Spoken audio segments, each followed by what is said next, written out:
statements. Putang ina, mumurahin kita dyan sa forum na yan. I just heard about some of this, but I have seen some of those colorful statements in the past.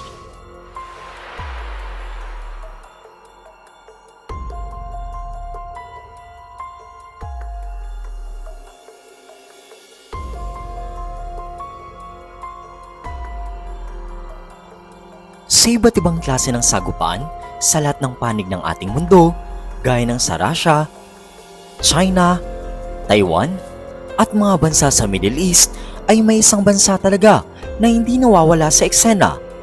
At ito nga ang United States.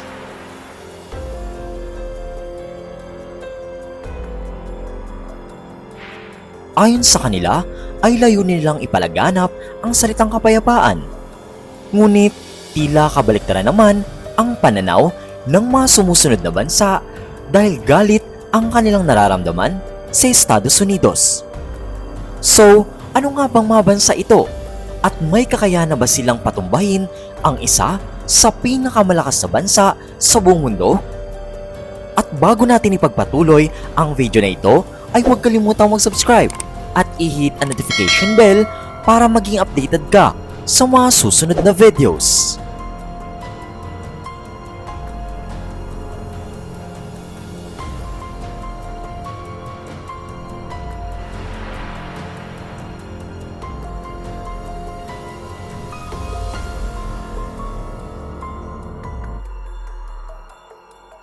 China na marahil ang isa sa pinakamatinding bansa na kumakalaban sa United States.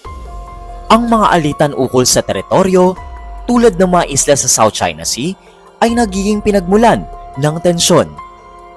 Ang China ay nagdala ng malalakas na pahayag ng kanilang soberanya sa mga lugar na inuugma rin ng bansa nila, gaya ng Taiwan, Vietnam at ng ating bansa.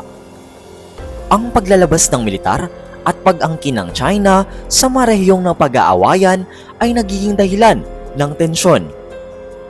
Ang pagtaas din ng kanilang military presence ay nakakapagdulot din ng pangamba at pag-aalinlangan sa ibang bansa, lalo na sa rehiyong Asia-Pasipiko.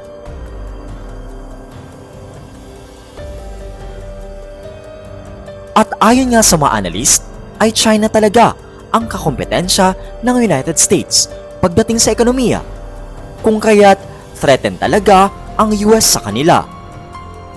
At dahil sa madalas na hinaharang ng US ang ginagawa ng China, kung kaya't galit ang nararamdaman ng bansang ito.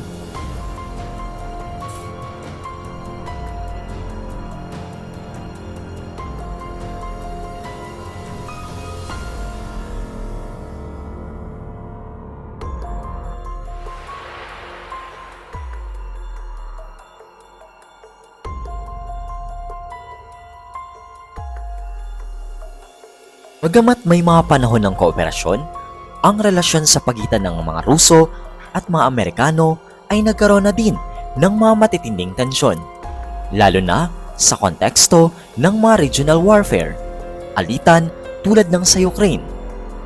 Ang alitan sa pagitan ng Russia at United States ay mayroong mga matagal na nakasaysayan at patuloy na nagpapakita ng mga tensyon sa iba't pang mga aspeto ng kanilang ugnayan. Isa na nga sa pinakabagong dahilan ng pagkamuhi ng Russia sa US ay ang usaping Ukraine. Ang paggagawa ng Ukraine, lalo na sa aneksyon ng Russia sa Crimea noong 2014, ay nagiging sanhi talaga ng malaking tensyon sa pagitan ng dalawang bansa. Ang United States, kasamang iba pang mga bansa, ay nagpapatupad ng mga patakaran ng sanksyon bilang protesta sa kilos ng mga Ruso. Ang modernisasyon ng mga nuclear arsenal at military capability ng Russia, pati na rin ang pangamba ukol sa pang-angkin ng mas malaking puwersa sa marahiyong saklaw ng kanilang interes ay nagbibigay din talaga ng tensyon sa relasyon ng dalawang bansang ito.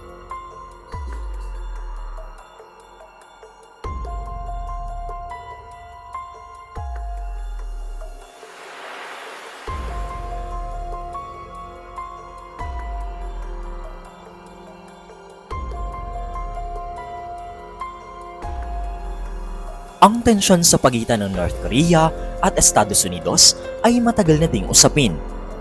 Ang nuclear weapons program ng North Korea at ang mga palitan ng mga paratang at hamon sa pagitan ng mga leader ng dalawang bansa ay nagpapalala sa relasyon. Ang alitan sa pagitan ng North Korea at US ay isa sa mga pinakamahigpit at pinakakomplikadong mga relasyon sa pandaigdigang politika. Narito ang ilan sa mga pangunahing punto ng tensyon sa pagitan ng dalawang bansa, gaya ng nuclear weapons program, sagupaan at pagtutol, human rights at sanction. Malit lang ang North Korea, pero nakakatakot ang kakayahang nuclear ng bansang ito. At kung tatanungin ang mga taga rito, ay United States talaga ang bansang pinakakinakagalitan nila.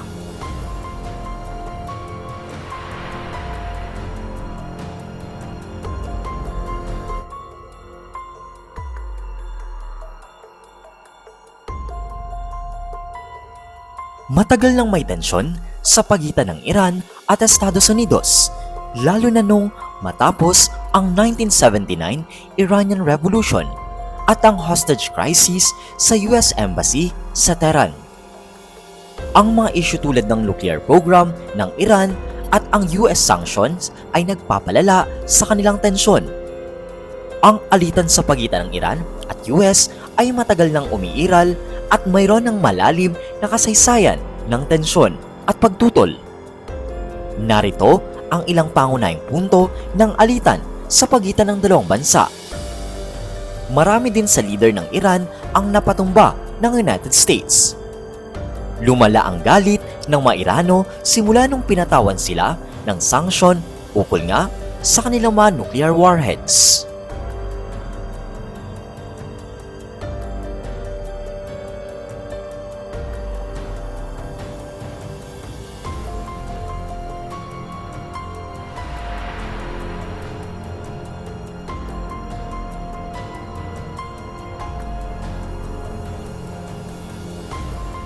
At ang relasyon ng Pakistan at United States ay madalas na nababalot ng mga tensyon, partikular na sa konteksto ng seguridad at terorismo.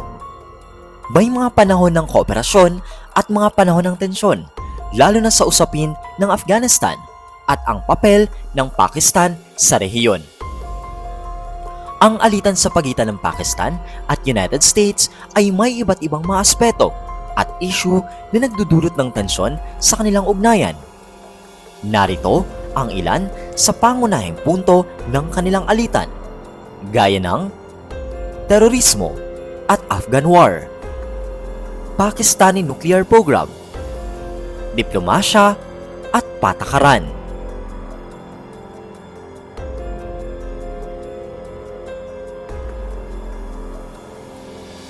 At ang ilan pa nga sa mga bansang galit na din sa United States ay ang mga sumusunod, gaya ng Palestine, Yemen, Lebanon, Iraq, Syria, Afghanistan, Mexico, Kyrgyzstan, Somalia, Cuba, Venezuela, Mexico, Argentina at marami pang iba.